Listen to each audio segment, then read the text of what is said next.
बहू के पलटते ढंग। पुणे में रहने वाली शीना की ससुराल में सिर्फ 3 लोग थे। इस वजह से घर में ज्यादा काम नहीं होता था, तो वो दोपहर तक अपना सारा काम खत्म कर लेती थी।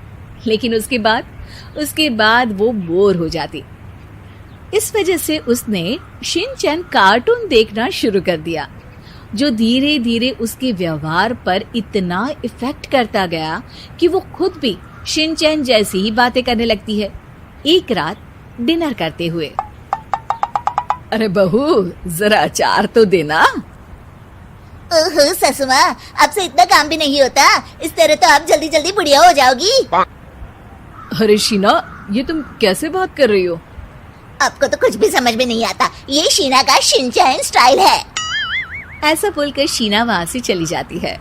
अगली सुबह शीना सबके उठने से पहले ही घर का काम खत्म करके कार्टून देखने बैठ जाती है। अरे वाह बहू, कमाल ही कर दिया। इतनी जल्दी सारा काम खत्म कर दिया। बस भी कीजिए, अब मैं इतनी भी कुछ खास नहीं। ओफो, तुम और तुम्हारे शिनचैन का भूत, जाने कब नॉर्मल इंसान की तरह बात करोगी। मॉम, आप तो बस मुझसे जल्दी रहती हैं। आपको क्या पता मेरी लाइफ कितनी मुश्किल है। अच्छा छोड़िए, अब मैं शॉपिंग के लिए जा रही हूँ। हाँ, तो ये है तुम्हारी मुश्किल लाइफ। शीना शॉपिंग करने मार्केट पहुँच जाती है, जहाँ उसे जय के ऑफिस की एक लड़की मिलती है। हेलो, आप जय की वाइफ है ना? हेलो, मेरा नाम शीना है। मैं 26 साल की हूँ और मुझे शिमला मिर्च बिल्कुल भी पसंद नहीं है, पर शिमला जा सकती हूँ। हाँ। शीना की बात सुनकर लड़की आगे कुछ बोले बिना वहाँ से चली जाती है। कमाल है, आजकल के बच्चों को इंटेलिजेंट लोगों से बात करना आता ही नहीं। शीना शॉपिंग करके घर वापस आती है, जहाँ सास और जय साथ बैठकर आइसक्रीम खा रहे होते हैं। मैं कितने मतलबी लोगों के बीच रह रही हूँ। एक छोटी प्यारी बच्ची के बारे में सोचे बिना सब आइसक्रीम खाने बैठ गए। अब इतना नाटक करने की जरूरत नहीं है। तुम्हारी आइसक्रीम फ्रिज में रखी है, खा लो। आइसक्रीम, मैं आ रही हूँ। इसी तरह दिन बीतते हैं। अभी तक तो घर में सारे लोग शीना की हरकतों से परेशान हो चुके होते हैं।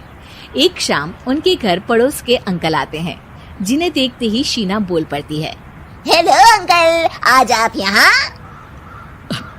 ये कह रही है आप यहाँ बैठिए, हम अभी आते हैं। ऐसा बोलकर शीना की सास उसे लेकर रसोई में चली जाती है। अरे वो तुम्हारी पापा की उम्र के हैं, उनकी इंसल्ट तो मत करो। आपको तो बस अपनी ही खुशी दिखाई देती है।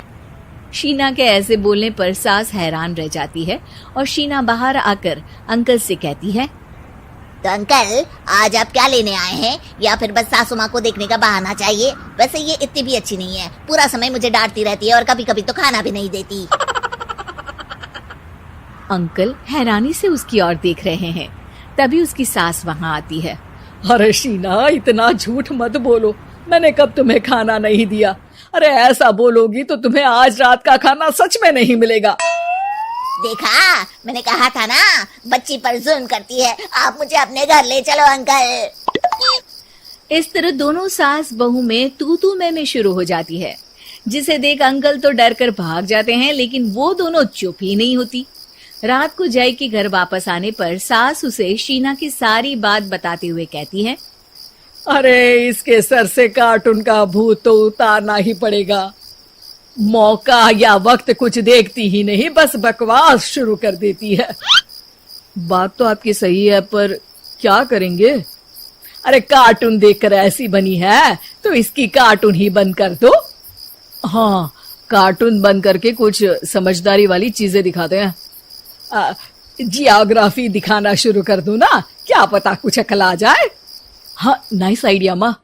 इस पर जय केबल टीवी पर ज्योग्राफी छोड़कर बाकी सारी चैनल बंद करवा देता है, पर शीना भी किसी से कम नहीं होती। ओहो पतिदेव, अपने आप को बहुत स्मार्ट समझते हो। शीना मोबाइल पर YouTube ऑन करके उस पर शिनचैन देखने लगती है।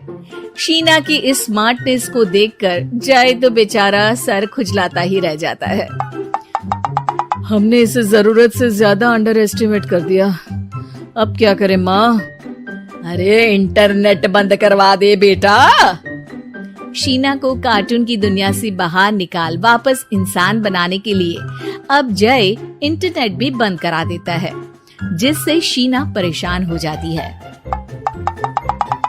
सब मेरी खुशी से जलते हैं, पर अब क्या करूं? शीना सोच में पड़ जाती है, लेकिन कोई आइडिया नहीं मिलता, जिस पर मजबूरी में वो ज्योग्राफी देखना शुरू कर देती है।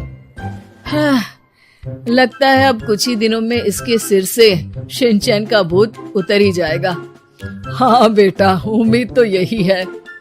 दिन बीतते हैं और घर में सब शीना के बोलने का इंतजार करने लगते हैं, लेकिन शीना टीवी में ऐसी खो जाती है कि उससे पूछे सवालों का हाँ या ना के अलावा और कुछ जवाब ही नहीं देती।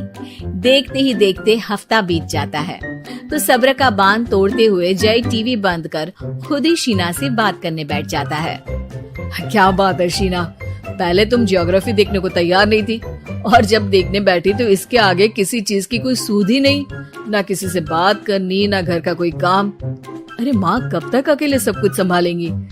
अभी भी तुम्हारे सर से शिनचैन का भूत उतरा कि नहीं? जब मादा भालू नर भालू से बात नहीं करती, तो वो उनका ध्यान अपनी तरफ आकर्षित करने के लिए बिल्कुल यही हरकत करते हैं। तुम नर भालू हो। शीना के ऐसा बोलते ही जय और उसकी मम्मी एक दूसरे की तरफ देख सर पकड़कर बैठ जाते हैं।